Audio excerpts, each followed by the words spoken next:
చూడండి, యోహాను సువార్త 21వ అధ్యాయము 16వ వచనం. యోహాను సువార్త 21వ అధ్యాయము 16వ వచనం. దయచేసి మరలా ఆయన యోహాను కుమారుడవైన సీమోను నన్ను ప్రేమించుచున్నావా అని రెండవసారి అతన్ని అడుగా అతడు అవును ప్రభువా నేను నిన్ను ప్రేమించుచున్నాను, నీవే ఎరుగుదువని ఆయనతో చెప్పెను. హల్లెలూయా. ఇక్కడ ప్రభు అంటున్నాడు, సీమోను నువ్వు నన్ను ప్రేమించుచున్నావా? హల్లెలూయా. ఈ మాట చదువుతున్నప్పుడు ప్రభు సూటిగా మనతో కూడా మాట్లాడుతున్నాడు.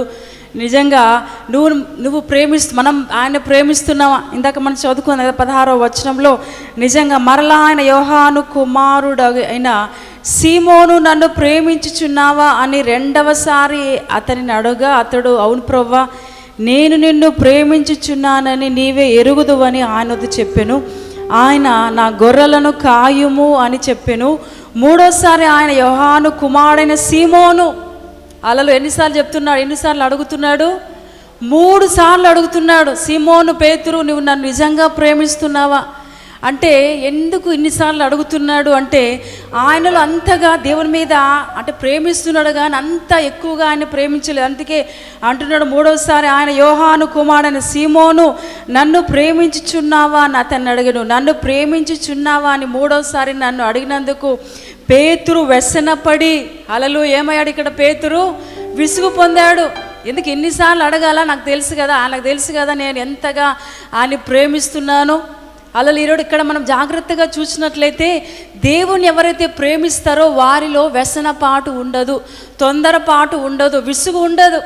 ఇక్కడ పేతుర్ని యేసుప్రభు వారు అడుగుతున్నాడు, ప్రభా సీమోను పేతురు నువ్వు నన్ను ప్రేమిస్తున్నావని పదే అడుగుతుంటే పేతురులో ఏమొచ్చింది తెలుసా? విసుగు వచ్చింది, వ్యసనపాటు వచ్చింది. ఇక్కడ వ్యసనపడి అంటున్నాడు, చదువు ఇక్కడ, ప్రభా నీవు సమస్తము ఎరిగిన వాడవు, నిన్ను ప్రేమించుచున్నాన నీవే ఎరుగుదువని ఆయనతో చెప్పెను. హల్లెలూయా. ఈరోజు ప్రియ దేవుని బిడ్డ ప్రభు మాట్లాడుతున్నాడు. దేవుణ్ణి ప్రేమిస్తుంటే నీలో విసుగు ఉండదు, దేవుని ఎక్కువగాను ప్రేమిస్తుంటే నీలో వ్యసనపాటు ఉండదు, తొందరపాటు ఉండదు. హల్లెలూయా. నువ్వు నిజంగా ఆయన ప్రేమిస్తే నిజంగా ప్రభు నీకు ఎలాంటి మనసుని దేవుడు ఇస్తాడంటే ఓర్పునిస్తాడు, ఓపికనిస్తాడు, ఆసక్తినిస్తాడు. నిజంగా దేవుని పని చేయడానికి ఎంత కష్టం వచ్చినా, ఎంత భయంకర పరిస్థితులు వచ్చినా, ఎన్ని శ్రమలు వచ్చినా, ఎన్ని భయంకర పరిస్థితులు వచ్చినా నువ్వు వాటి నుంచి తప్పించి వాటి నుంచి పక్కన పెట్టి దేవుని సన్నిధికి వస్తావు, దేవుని సన్నిధిలో గడుపుతావు, దేవుణ్ణి ఆరాధిస్తావు, దేవుణ్ణి ఘనపరుస్తావు.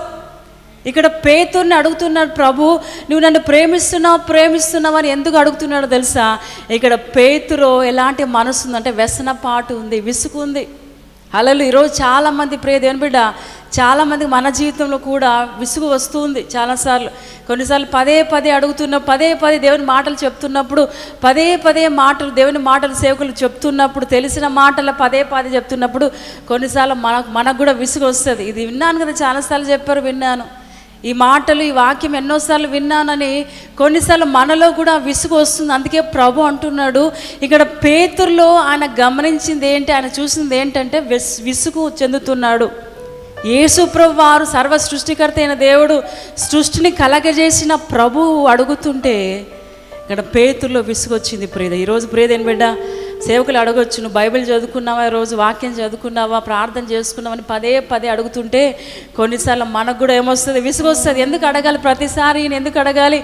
ప్రతిసారి ఎందుకు ఈ మాటలు ఎందుకు ఈ మాటలే చెప్పాలని కొన్నిసార్లు మనలో కూడా విసుగు వస్తుంది, ఫ్రస్ట్రేషన్ వస్తుంది, భయంకరమైనది వస్తుంది.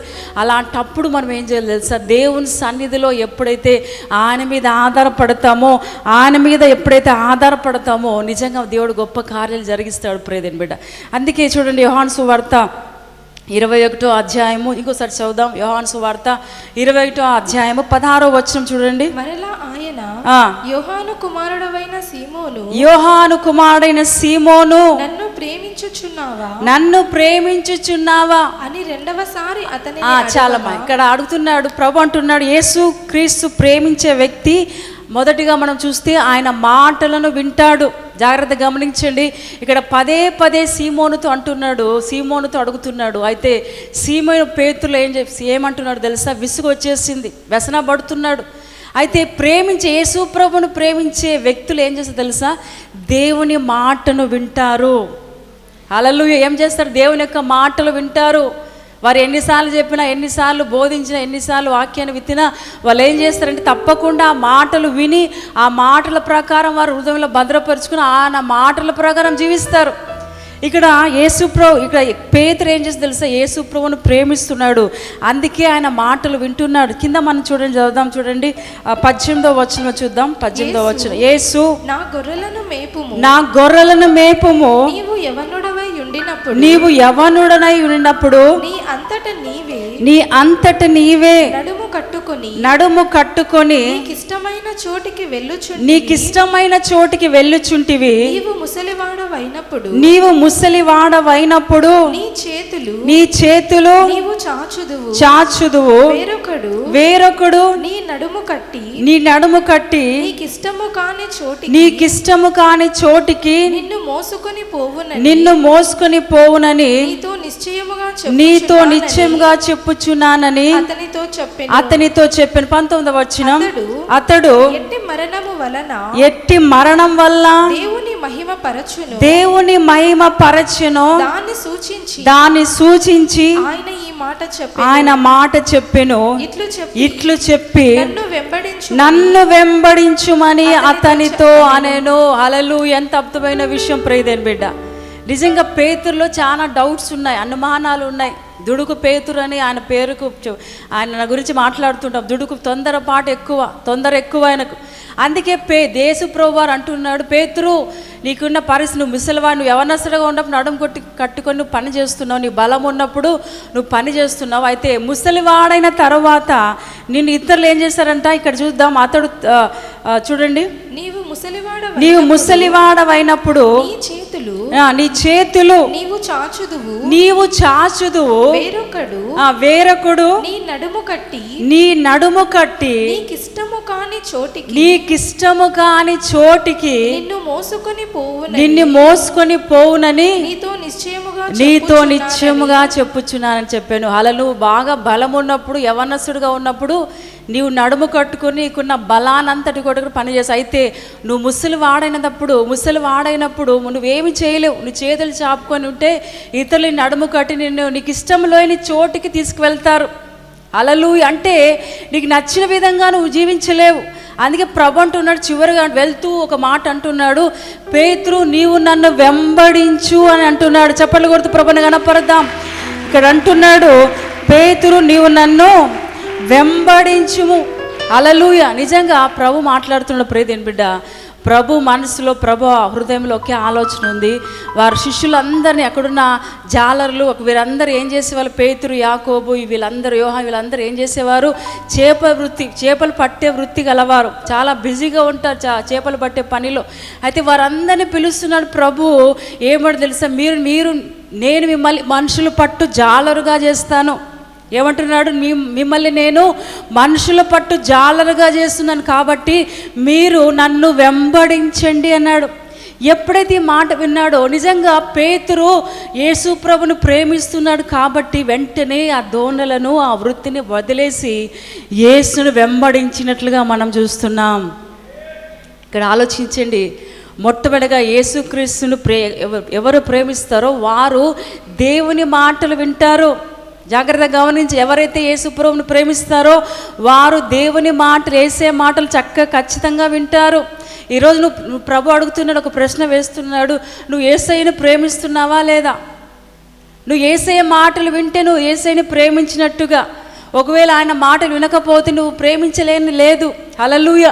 ఇక్కడ పేతురు ఎక్కువగా ఆయన ప్రేమిస్తున్నాడు కాబట్టి ప్రభు వెళ్తూ అంటున్నాడు, పేతురు మీరు నన్ను వెంబడించండి, నేను మిమ్మల్ని మనుషుల పట్టు జాలరుగా చేస్తాను అనగానే వెంటనే ఆ మాటలు విని ఆ దోణను విడిచి ఆ బిజీగా ఉన్న లైఫ్ని వదిలేసి వారు ఏం చేస్తారు తెలుసా? యేసయ్యను వెంబడించారు. ప్రియమైన బిడ్డ, ఈరోజు ప్రియ దేవుని సంగమా, ప్రభు అంటున్నాడు ఆయన మాటలు ఎలాంటి మాటలు తెలుసా? గొప్ప మాటలు. నిజంగా మాటలు వింటున్నప్పుడు మన జీవితాల్లో అద్భుతాలు దేవుడు చేస్తాడు. ఆయన మాటలు వింటున్నప్పుడు, ఆయన మాటల ప్రకారం జీవిస్తున్నప్పుడు మన జీవితాలు మామూలు జీవితాలుగా ఉండవు, ఒక గొప్ప అద్భుతమైన జీవితాలుగా ఉండబోతున్నాయి. ఈరోజు అనుకోవచ్చు, మామూలు మాటలే కదా, ఎందుకు రావాలి దేవుని సన్నిధికి, ప్రతి ఆదివారం వచ్చి దేవుని మాటలు ఎన్నోసార్లు విన్న మాటలే వింటున్నామని అనుకోవచ్చు, మనసులో ఒక ఆలోచన కలిగి ఉండొచ్చు. ఈ మాటలు ఎలాంటి మాటలు తెలుసా? జుంటి తేనె దారుల కంటే మధురమైన మాట. ఎన్నిసార్లు ఈ మాటలు విన్నా ప్రభు ఏదో విధంగా క్రొత్త రీతిగా తీసుకుపోయే దేవుడు మన దేవుడు. పేతురు నిజంగా యేసుని ప్రేమిస్తున్నాడు కాబట్టి, పేతురే కాదు అక్కడ కొంతమంది శిష్యులు యేసుని ప్రేమిస్తున్నారు కాబట్టి వారు ఆ పని చేస్తున్న పనిని, బిజీగా పని చేస్తున్న వారు ఆ పనిని వదిలేసి, ఆ దోణిని వదిలేసి యేసుని వెంబడించారు. ప్రియదేని బిడ్డ, ఈరోజు ప్రభు అంటున్నాడు, మనం తెలుసుకోవాల్సిన విషయం ఏంటంటే, ఎందుకు వారు ఆ చేపల వృత్తిని వదిలేశారంటే దేవుని మాటలు యేసయ్యను వారు ఎంతగానో ప్రేమిస్తున్నారు కాబట్టి, యేసయ్యను ఎంతగా ప్రేమిస్తున్నారు కాబట్టి దేవుని మాటలు యేసుప్రభువు వారు మాటలు మాట్లాడినప్పుడు నన్ను వెంబడించు అని చెప్పి వెళ్ళిపోయిన తర్వాత వాళ్ళు ఏం చేశారు తెలుసా? ఆ దోణిని వదిలేసి యేసు ప్రభువారిని వారు ఏం చేశారంట? వెంబడించారు. ఇది చాలా ప్రాముఖ్యమైనది. ప్రియ సంగమా, నువ్వు దేవుని మాటలు వింటున్నప్పుడు, ఆ మాటలు విన్నప్పుడు నువ్వేం చేయాలి తెలుసా? నువ్వు దేవుని మాటల ప్రకారమే జీవించాలి. నాకు ఇష్టం వచ్చినట్లు జీవిస్తాను, నాకు ఇష్టం వచ్చినట్లు నేను ఈ లోకం బ్రతుకుతాను అంటే కాదు. నువ్వు దేవుని మాటల ప్రకారం జీవించాలి, ఆయన ఆజ్ఞల ప్రకారం నడుచుకోవాలి. ఆయన కట్టడల ప్రకారం ఎప్పుడైతే నడుచుకుంటావో, ఏ విధంగా అయితే పేతురును లేకపోతే కొంతమంది శిష్యులను దేవుడు ఎంతగా ఆశీర్వదించాడు, ఎంతగా వారిని వాడుకున్నాడో, అంతకన్నా ఎక్కువగా ప్రభు మనందరూ కూడా వాడుకుంటాడు. హల్లెలూయా. దేవుణ్ణి వాడుకోవాలంటే ఆయన మాట వినాలి. ఖచ్చితంగా చెప్పాలంటే దేవుని కొరకు నిలబడాలంటే, దేవుని పరిచర్యలో ఉండాలంటే, దేవుని కొరకు జీవించాలంటే యేసయ్య మాటల ప్రకారం జీవించాలి. చప్పట్లు కొడుతూ ప్రభుని గణపరుద్దాం. హల్లెలూయా. నువ్వు దేవుని మాటలు వింటున్నావా? ఈ లోక సంబంధమైన మాటలు వింటున్నావు? ఈ లోక సంబంధమైన లేకపోతే ఈ లోకస్తులు మాట్లాడిన మాటలు వింటున్నావా? ఇది చాలా ప్రాముఖ్యమైనది. ప్రియదేని బిడ్డ, క్రైస్తవులుగా పిలువబడుతూ, విశ్వాసాలుగా పిలువబడుతూ కూడా దేవుని మాటల ప్రకారం మనం జీవించాం. దేవుని ఆజ్ఞల ప్రకారం నడుచుకోకుండా లోకస్తులు చెప్పే మాటలు ఎంతో ప్రభావితం చూపుతుంటుంది. మన కొన్నిసార్లు వారు చెప్పే విధానం, వారు జీవించే విధానం చూసి మనకెంతో సంతోషపడుతూ లోకస్తులు చెప్పే మాటలు విని వాటి ప్రకారం జీవిస్తున్నారు కొంతమంది. ప్రియదేని బిడ్డ, ఆ మాటలు వింటారు, ఆ మాటల ప్రకారం జీవిస్తారు. తర్వాత ఏమవుతుందో తెలుసా? వారి జీవితంలో భయంకరమైన శాపానికి గురవుతారు. భయంకరమైన నష్టాలు గుండా వెళ్తారు. ఫస్ట్లో స్టార్టింగ్లో చాలా సంతోషంగా ఉంటారు. తర్వాత దినాలు గడిచే కొద్దీ వారి జీవితాలు భయంకరమైన నష్టాలు కొని తెచ్చేవారుగా ఉంటున్నారు. అందుకే ప్రభు మాట్లాడుతున్నాడు, ఎవరు యేసు ప్రభుని యేసే మాటలు వింటారో తెలుసు. ఎవరైతే యేసు ప్రభుని ఎక్కువగా ప్రేమిస్తారో వారు దేవుని మాటలు వింటారు. ఇప్పుడు ప్రభు అడుగుతున్నాడు, నువ్వు దేవుని మాటలు వింటున్నావా? దేవుని మాటలు వింటుంటే నువ్వు యేసయ్యని ఎక్కువగా ప్రేమిస్తున్నావని. హల్లెలూయా. రెండోదిగా మనం చూడండి, కీర్తనలు 97వ కీర్తన 10వ వచనం చూడండి, 10వ మాట. సామ్స్ 97, సామ్స్ 10th వర్స్ చూడండి, 97వ కీర్తన. యెహోవాను ప్రేమించు వారలారా చెడుతనమును అసహించుకొనుడి. తన భక్తుల ప్రాణమును ఆయన కాపాడుచున్నాడు. చాలా. రెండవదిగా క్రీస్తును ప్రేమించే వ్యక్తి ఏం చేస్తాడో తెలుసా? చెడుతనాన్ని అసహించుకుంటాడు. ఎవరైతే క్రీస్తును ప్రేమిస్తారో, ఎవరైతే ఆయన ఆజ్ఞల ప్రకారం నడుచుకుంటారో వారు దేవుడు ఏం చేస్తాడంటే చెడుతనాన్ని అసహించుకుంటారు. ఈరోజు ప్రభు ఒక ప్రశ్న వేస్తున్నాడు, మిమ్మల్ని మీరు పరీక్షించుకోండి. నువ్వు క్రీస్తును ప్రేమిస్తుంటే చెడుతనాన్ని ఆటోమేటిక్గా అసహించుకుంటావు. క్రీస్తు ప్రేమ నీలో లేకపోతే, యేసు ప్రభు వారిని హృదయంలో లేకపోతే, నీలో నివసించలేకపోతే నువ్వు చెడుతనం వచ్చినప్పుడు వాటిని ఎంజాయ్ చేస్తావు. వాటిని ఏం చేయవు? అసహించుకోకుండా ఆ చెడుతనాన్ని చేయడానికి నువ్వు ప్రేరేపించబడుతావు. ఎందుకో తెలుసా? నీలో క్రీస్తు లేడు, నీళ్ళు యేసుప్రభువు వారు లేరు కాబట్టి ఆ చెడుతనం చేయడానికి ఇష్టపడుతావు. ఒకవేళ క్రీస్తు నీలో నివసిస్తే, ఆయన నీలో నివాసం ఉంటే నువ్వు ఏ చెడుతనం చేయవు ప్రియదేవుని బిడ్డ. ఆ చెడుతనాన్ని చూసినప్పుడు నువ్వు అసహించుకుంటూ, అందుకే యోసేపు ఆ రాజు యొక్క భార్య, లేకపోతే ఆ పోతిఫర్ యొక్క భార్య వచ్చి ఆయన మీద పడుతున్నప్పుడు, పాపం చేయాలని ప్రేరేపిస్తున్నప్పుడు ఆయన ఏం చేసి తెలుసా, యోసేపు అక్కడ ప్రాంతాన్ని విడిచి పారిపోయాడు. ఎందుకో తెలుసా, యోసేపులు ఎవరున్నారు? యోసేపులు యేసుప్రభు వారు ఉన్నారు. యోసేపు హృదయంలో దేవుని వాక్యం చేత నింపబడి ఉన్నాడు.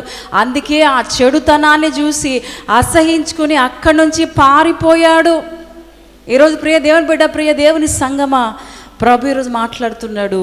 యేసుక్రీస్తుని ప్రేమించేవారు చెడుతనాన్ని అసహించుకుంటారు. హల్లెలూయా. ఎన్ని భయంకరమైన పాపం నీ దగ్గరకు వచ్చిన, పాపం నీ పక్కనే ఉన్నా ఆ పాపాన్ని జయం. ఆ పాపాన్ని ఏం చేస్తే తెలుసా, ఆ చెడుతనాన్ని అసహించుకుంటావు ప్రియదేవుని బిడ్డ. అందుకే ప్రభు మాట్లాడుతున్నాడు, యేసు ప్రభుని ప్రేమించే వారిలో ఏ చెడుతనం ఉండదు, ఏ కల్మషం ఉండదు. కొన్నిసార్లు సాతానుడు అపవాది మన మీద దాడి చేస్తుంటాడు, ముఖ్యంగా విశ్వాసుల మీద, ముఖ్యంగా యేసు ప్రభువాన్ని ఎక్కువగా ప్రేమించే వారి మీదే వాని దృష్టి అంతా ఉంటుంది. ఎప్పుడప్పుడు వీడు ఆ పరిశుద్ధతలోంచి పడేద్దామా, వీడు పాపంలోకి నెట్టేద్దామా, వీడిని భయంకరమైన విశ్వాసంలోంచి బయటికి విడిపిద్దామా, పక్కన పడేద్దామా అని వాడు పొంచి ఉంటాడు ప్రియదేవుని బిడ్డ. అలాంటి పరిస్థితులు ఏం చేయాలి తెలుసా, యేసు ప్రభుని ఆనుకోవాలి, ఆయన మీద ఆధారపడాలి. అందుకే దేవుని వాక్కులో మాట, చక్కటి మాట ఉంది, ఎవని మనసు యెహోవా మీద ఆనుకొనునో వానిని పూర్ణ శాంతి గలవానిగా చేస్తాను. నువ్వు ఆనుకుంటే దేవునికి శాంతిని ఇస్తాడు. ఎట్లా శాంతి వస్తుందంటే, నీలో ఏ చెడుతనము లేకుండా ఉంటే నీకు శాంతి ఆటోమేటిక్గా వస్తుంది. నీలో పాపం ఉంటే నీకు శాంతి ఉండదు ప్రియదేవుని బిడ్డ. నీలో పాపం ఉంటే సమాధానం ఉండదు. నీలో పాపం ఉంటే అశాంతి, సమాధానం ఉండదు, నెమ్మది ఉండదు. కాబట్టి ఎవని మనసు ఎవరైతే ఆయన ఆనుకుంటారో వారిని పూర్ణ శాంతి గలవానికి, ఎందుకంటే వారిలో చెడు ఉండదు, వారిలో పాపం ఉండదు. కాబట్టి వానికి దేవుడు ఎట్లా చేస్తాడంటే పూర్ణ శాంతి గలవానిగా చేస్తాడు. ఈరోజు ప్రియ దేవుని బిడ్డ, నువ్వు దేవుని ప్రేమిస్తున్నావు అంటే నువ్వు దేవుని ఏం చేస్తున్నావు, ఎక్కువగా దేవుని ప్రేమిస్తుంటే నువ్వు చెడుతనాన్ని అసహించుకుంటావు. పాపం నీ దగ్గరకు వచ్చినా, అపవాది నీ మీద దాడి చేస్తున్నా వాడు ఏమి నిన్ను చేయలేడు ప్రేద. ఎందుకంటే నీలో ఎవరున్నారు తెలుసా, సర్వశక్తి గల దేవుడు నీలో ఉన్నాడు, సర్వాధికారైన దేవుడు నీలో ఉన్నాడు, పరిశుద్ధుడు ఉన్నాడు నీలో, నీతిమంతుడు ఉన్నాడు, హల్లెలూయా, మహిమోన్నతుడు ఉన్నాడు నీలో. కాబట్టి ఏ పాపము నువ్వు చేయలే. ఒకవేళ పాపము చేయాలని కొంతమంది నీ మీద ప్రేరేపించినా నువ్వు వాటి నుంచి పక్కకు వెళ్ళిపోతావు ప్రియదేవుని బిడ్డ. ఆ పాపము చేయడానికి నువ్వు ప్రేరేపించబడవు. ఇటు ప్రియ సంగమా, రెండోదిగా యేసుని ఎక్కువగా ప్రేమిస్తే ఏముండదు తెలుసా, చెడుతనం ఉండదు. ఆ చెడుతనాన్ని అసహించుకుంటావు. హల్లెలూయా. మూడోదిగా మనం చూస్తే లూకా సువార్త చూడండి, లూకా సువార్త 7వ అధ్యాయము, లూకా సువార్త 7వ అధ్యాయం 47వ వచనం ఒక మాట చూడండి. చివరిగా లూకా సువార్త 7వ అధ్యాయము 47వ వచనం. ఆమె విస్తారముగా ప్రేమించెను గనుక ఆమె యొక్క విస్తార పాపములు క్షమించబడనని నీతో చెప్పుచున్నాను. హల్లెలూయా. మూడోదిగా చివరిగా యేసు ప్రభువుని ప్రేమించే వ్యక్తి ఆయన కొరకు త్యాగం చేస్తాడు. ఇది చాలా ప్రాముఖ్యమైనది. క్రైస్తవులుగా, విశ్వాసులుగా, దేవుని యందు నమ్మిక ఉంచిన వారిగా మనకు ఇలాంటి గుణము చాలా ప్రాముఖ్యమైనది. అలా ఎవరైతే యేసు ప్రభువుని ప్రేమిస్తారో వారిలో త్యాగం ఉంటుంది. హల్లెలూయా. వారిలో త్యాగం ఉంటుంది. ఇప్పుడు ఎవరైతే ఎక్కువగా ఆయన ప్రేమిస్తారో వారిలో త్యాగం ఉంటుంది. ఏదైనా చేయడానికి సిద్ధంగా ఉంటారు. హల్లెలూయా. ఏ పని చేయడానికి ఎన్ని శ్రమలు, ఎంత భయంకరమైన నిందలు, ఎన్ని అవమానాలు వచ్చినా ఎవరైతే యేసు ప్రభువుని ప్రేమిస్తారో వారు వాటిని చూడరు, కానీ యేసు ప్రభువుని చూస్తారు ప్రియదేవుని బిడ్డ. ఆ నిత్య రాజ్యాన్ని, ఆ పరసంబంధమైన ఆధ్యాత్మికమైన వాటి మీదే వారి దృష్టి ఉంటుంది, కానీ ఈ లోక సంబంధమైన వాటి మీద దృష్టి. అందుకే లూకా సువార్త 7వ అధ్యాయంలో మనం చూసిన 47వ వచనంలో అక్కడ ఒక పాపాత్మురాలైన స్త్రీ వచ్చింది. మీకు అందరికీ తెలుసు. ఎక్కడికి వచ్చిందంటే ఆమె ఎక్కడికి వచ్చింది, పరిసయ్యుని ఇంటికి వచ్చింది. అక్కడ యేసుప్రభువు వారు ఉన్నారు, శిష్యులు వాళ్ళందరూ ఉన్నారని తెలిసి, శిష్యులు కాదు కానీ యేసే ఉన్నాడు. ఆమె ఎవరి గురించి ఆలోచించలేదు. అక్కడ యేసుతో పాటు చాలామంది ఉంటారు గుంపుతో. యేసుప్రభు ఎక్కడికి వెళ్ళినా గుంపుతో ఉంటారు. ఆయన చుట్టూ చాలామంది ఉంటారు. ఒకవేళ నేను పాపిని అని అందరికి ముందు ఎదుట చెప్తే, యేసుప్రభు చెప్తే వారు అందరు నన్ను గురించి ఏమనుకుంటారు అనే ఆలోచన లేదు ప్రియదేవుని బిడ్డ. దేని గురించి ఆలోచించలేదు, కానీ ఆమె ఎక్కువగా ప్రేమిస్తుంది, యేసయ్యని విస్తారంగా ప్రేమిస్తుంది. అందుకే ఆ పరిసయ్యుని ఇంటికి రాగానే యేసు ప్రభు దగ్గరికి ఏం చేసింది, అందరు చుట్టూ శిష్యులు ఉన్నారు, ఆ ఇంటి వారు ఉన్నారు, అందరూ ఉన్నారు. ఆయన ఎవరి గురించి ఆలోచించలేదు, ఎవరి గురించి పట్టించుకోలేదు. సరాసరిన ఏం చేసిందంటే యేసయ్య పాదాల మీద పడింది. ప్రేదేని బిడ్డ పడి ఏం చేసి తెలుసా, ఒక విలువైన అత్తర్ను తీసుకుని, చాలా కాస్ట్లీ పర్ఫ్యూమ్ తీసుకొని ఏం చేసింది, యేసయ్య పాదాల మీద పోస్తుంది. ప్రేదేని బిడ్డ అంటే త్యాగం చేసింది. అది ఎంతో విలువైన అత్తరు అని దేవుని వాక్యం సెలవిస్తుంది. అది ఎంతో విలువైనది, కాస్ట్లీ. అయితే ఆ విలువైన అత్తర్ను ఏం చేసింది, యేసు ప్రభు వారి పాదాల మీద పోసింది, అభిషేకించింది యేసయ్యను. హల్లెలూయా. ఒకటి ప్రియ సంగమా, ఇక మూడోదిగా మనం చూస్తే ఆమె ఎక్కువగా ఆయన విస్తారంగా ప్రేమించింది కాబట్టి విస్తారమైన ఏం చేసింది, ఎంతో కాస్ట్లీ పర్ఫ్యూమ్ను ఆయన మీద పాదాల మీద పోసింది. ప్రియదేని బిడ్డ ఎంత అద్భుతమైన విషయం. కన్నీటితో, తన కన్నీళ్లతో తన పాదాలు ఏం చేసింది, కడిగింది. తల వెంట్రుకలతో తన పాదాలను తుడిచింది. అత్తరు పోస్తుంది, ముద్దు పెట్టుకుంటూ ఉంది. ప్రియద ఎందుకంటే విస్తారంగా ఆమె ఏం చేసింది, యేసయ్యని ప్రేమిస్తుంది. ఒక పాపాత్మురాలు ఆమె అనుకుంది, నేను యేసయ్య దగ్గరకు వెళ్తే నా పాపాన్ని అంతటిని ఆయన క్షమించి, ఎక్కడికి వెళ్ళినా నా పాపం పోదు కాబట్టి యేసయ్య పాదాల దగ్గర పడితే ఆయన నా పాపాన్ని అంతటిని క్షమించి వేస్తాడు.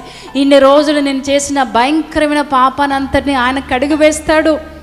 నిజంగా ప్రియ దేవుని బిడ్డ, ఈరోజు ఇలాంటి మనసు మనం కలిగి ఉంటే ప్రభు మనం చేసిన విస్తారమైన పాపాలు క్షమిస్తాడు.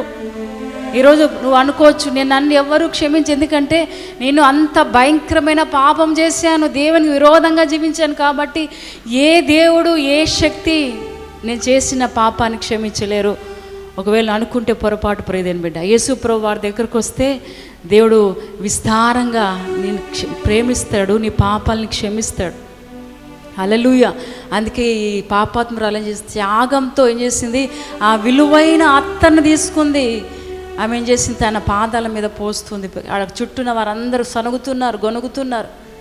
ఈరోజు ఎట్లుందంటే జీవితం ఇలాంటి ఏ విధంగా ఉన్నారంటే, చేస్తుంటే వారు చూస్తూ ఉండలేరు. ప్రియదేని బిడ్డ, చేస్తున్న వారు, దేవుణ్ణి గణపరుస్తున్నవారు, దేవుని పరిచర్లో ఉన్నవారు, దేవుని సేవ చేస్తున్నవారు చేస్తున్నారు. బాగా చేయని, మేము చేయలేదు కాబట్టి వీరన్నా చేయని అని వారు ఎంకరేజ్ చేయరు. కానీ వారిలో తప్పు పడుతూ ఉంటారు ఈరోజు చాలామంది. వారు ఏం చేస్తుంటారు, వారి గురించి సనుగుతుంటారు, ఇట్లాగా చేసేది ఇట్లా చేయాలి, ఈ విధంగా చేయద్దు, ఇంకో విధంగా చేయాలని సనుగుతూ ఉంటారు. చేసేవారిని కూడా చేయనీయకుండా వారి జీవితాలు చాలామంది ఈరోజు ఉన్నారు. ప్రియదేని, ఆ రోజుల్లో ఆమె విలువైన అత్తను యేసయ్య పాదాల మీద పోస్తుంటే అక్కడ ఉన్న శిష్యులు ఏం చేస్తున్నారు, సనుగుతున్నారు. ఇంత విలువైనది పోయడం అవసరమా? చాలామంది బీదోళ్ళు ఉన్నారు కదా, వారికి ఏమైనా వారికి సాయం చేయొచ్చు కదా అని సనుగుతున్నారు. ప్రియదేని బిడ్డ, ఆమె ఒకటే అనుకుంది, త్యాగంతో నేను యేసయ్యను అభిషేకిస్తున్నాను. అందుకే ప్రభు అంటున్నాడు, అమ్మా నీ విస్తారమైన పాపములు క్షమించబడ్డాయి, నువ్వు సమాధానం గలదనవ, ఇక్కడి నుంచి వెళ్ళు. చప్పట్లు కొడుతూ ప్రభుని గణపరుద్దాం. ఆమె యొక్క విస్తారమైన పాపములు క్షమించబడ్డాయి. ప్రియదేని బిడ్డ, ఈరోజు ఎంతటి పాపినైనా ఆయన క్షమించడానికి సిద్ధ మనసు కలిగి ఉన్నాడు. ఎలాంటి పాపినైనా క్షమించడానికి ఆయన సిద్ధంగా ఉన్నాడు. ప్రియదేవుని బిడ్డ, నువ్వు యేసయ్యని ప్రేమిస్తుంటే నీలో త్యాగం ఉంటుంది. దేవుని కొరకు ఎన్ని శ్రమలైనా పడడానికి ఇష్టపడతావు, దేవుని కొరకు ఎన్ని సమస్యలు ఎదుర్కోవడానికైనా సిద్ధపడతావు. హల్లెలూయా. ఎన్ని భయంకర నిందలైనా భరించడానికి సిద్ధంగా ఉంటావు. నా నిందలు వస్తున్నాయి కాబట్టి నేను యేసయ్యని విడిచిపెడతాను అని చెప్పదు ఎప్పుడు. ఒక సిస్టర్ చెప్తుంది, యేసుప్రభు వారి దగ్గరకు వస్తే, మందిరానికి వస్తే ఎన్నో శ్రమలు, సమస్యలు. యేసుప్రభు దగ్గర రాకపోతే బాగానే ఉంటాను, ఎప్పుడైతే మందిరానికి వస్తే అన్ని శ్రమలే, అన్ని కష్టాలే, అన్ని అనారోగ్యాలే అని ఒక సిస్టర్ చెప్తుంది. నిజంగా ఇలాంటి మనసుతో చాలామంది ఉన్నారు, చాలామంది వ్యక్తులు జీవిస్తున్నారు. అయితే ప్రభు ఈరోజు అంటున్నాడు, మాట్లాడుతున్నాడు, నువ్వు యేసయ్యని ప్రేమిస్తే ఆ శ్రమలను శ్రమలుగా తీసుకోవు. ఆ శ్రమలను నువ్వేం చేస్తావు తెలుసా, ఒక అద్భుతంగా నువ్వు తీసుకుంటావు. ప్రియదేని బిడ్డ, హల్లెలూయా. ఆ శ్రమలను నువ్వేం చేస్తావు తెలుసా, సంతోషంగా ఆశీర్వాదాలుగా నువ్వు తీసుకుంటావు. హల్లెలూయా.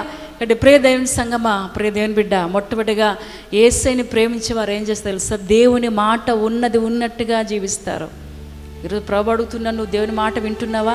నువ్వు యేసయ్యని ప్రేమిస్తే దేవుని మాట ఖచ్చితంగా వింటావు. రెండోదిగా, దేవుని ప్రేమిస్తే నీవు చెడుతనాన్ని అసహించుకుంటావు. హల్లెలూయా. నేను ప్రేమిస్తున్నాను అంటే సరిపోదు, ఆ చెడుతనాన్ని అసహించుకోవాలి. ఆ చెడు మార్గాల గుండా వెళ్ళకుండా నువ్వు ఉండాలి. పాపపు తలంపులు, పాపపు ఆలోచనలు, పాపం మనసులు నీలో ఉండవు. ఎందుకంటే యేసయ్యని ప్రేమిస్తున్నావు కాబట్టి. మూడోదిగా నువ్వు యేసయ్యని ప్రేమిస్తే ఏం చేస్తాడంటే నీలో త్యాగం ఉంటుంది. దేవుని కొరకు ఏదైనా చేయడానికి సిద్ధంగా. అందుకే స్టెఫెన్ ఏం చేసి తెలుసా, భయంకరమైన రాళ్ళతో కొట్టి చంపబడుతున్నప్పుడు, రాళ్ళతో కొట్టబడుతున్నప్పుడు ఆ భయంకరమైన మరణ పరిస్థితుల్లో స్టెఫెన్ ఏం చేసి దేవుని స్తుతిస్తున్నాడు, దర్శనాలు చూస్తున్నాడు. అలాంటి మనసు నీకు వస్తుంది ఎప్పుడు తెలుసా, నువ్వు దేవుని ఎక్కువగా ప్రేమించినప్పుడు, నిన్ను నిందిస్తున్నప్పుడు, నిన్ను కొడుతున్నప్పుడు, నీ మీద భయంకరమైన నిందలు మోపుతున్నప్పుడు నువ్వు దేవుణ్ణి సనగవు లేకపోతే తిట్టవు, కానీ నువ్వు దేవుని ఘనపరుస్తావు. ప్రియదేని బిడ్డ, ఇక్కడ స్టెఫెను రాళ్ళతో కొట్టబడుతున్నప్పుడు ఎంత అద్భుతమైన విషయం అంటే, వారి గురించి మాట్లాడడం లేదు, తిట్టడం లేదు, లేకపోతే ప్రార్థన దూషించడం లేదు, కానీ స్టెఫెను ప్రార్థన చేస్తున్నాడు. అయ్యా, వీరు ఏం చేస్తున్నారో వీరు ఎరగరు, వీరిని క్షమించు. అందుకే ఆ మరణకరమైన స్థితిలో స్టెఫెను దర్శనాలు చూస్తున్నాడు. యేసు ప్రభువారంట లేచి ఆ సింహాసనం మీద నుండి లేచి నిలబడి స్టెఫెన్ను ఆహ్వానిస్తున్నాడు. చప్పట్లు కొడుతూ ప్రభుని గణపరుద్దాం. ఎంత అద్భుతమైన జీవితం. ఈరోజు ఆ రోజు స్టెఫెను దేవుని ఎంతగానో ప్రేమించాడు. శ్రమల గురించి ఆలోచించలేదు, ఆ భయంకరమైన కష్టాలను వాళ్ళ గురించి ఆలోచించలేదు. నేను చనిపోతాను, ఇంకా నేను మరణిస్తాను అని ఆలోచించలేదు, కానీ ఆ పరలోకపు దర్శనాన్ని చూస్తున్నాడు. యేసు ప్రభువారు లేచి ఏం చేస్తున్నాడు తెలుసా, ఆ సింహాసనం మీద నుండి లేచి స్టెఫెన్ను ఆహ్వానిస్తున్నాడు. నిజంగా ప్రియ దేవుని బిడ్డ, ప్రియ సోదరి సోదరుడా, నువ్వు ఆయన ప్రేమిస్తే నీకున్న శ్రమలుగా కనపడవు. ప్రియదేని బిడ్డ, అవన్నీ కూడా ఆశీర్వాదాలుగా, దీవెనలుగానే ఉంటాయి. ఈరోజు ప్రభు మనతో మాట్లాడుతున్నాడు. ఎప్పుడు మన హృదయంలో ఒకే ఆలోచన కలిగి ఉండాలి. దేవుడు నా కోసం మరణించాడు, నేను ఆయనకి ఏం చేయాలి, నేను ఆయన కోసం ఏ విధంగా జీవించాలి, ఆయన పనిలో ఏ విధంగా ఉండాలి, ఎంతవరకు నేను ఆయన పనిని చేయాలి. నా కోసం కాదు, నా కుటుంబము, నా వ్యక్తిగత జీవితాన్ని కోసం కాదు, నేను దేవుని కొరకు నివసించాలి, దేవుని కొరకు జీవించాలి. ఆయన పనిలో నేను కూడా పాలి భాగస్తురాలుగా కావాలి, ఆయన పనిలో నేను కూడా పాలి భాగస్తునిగా నేను మారాలి.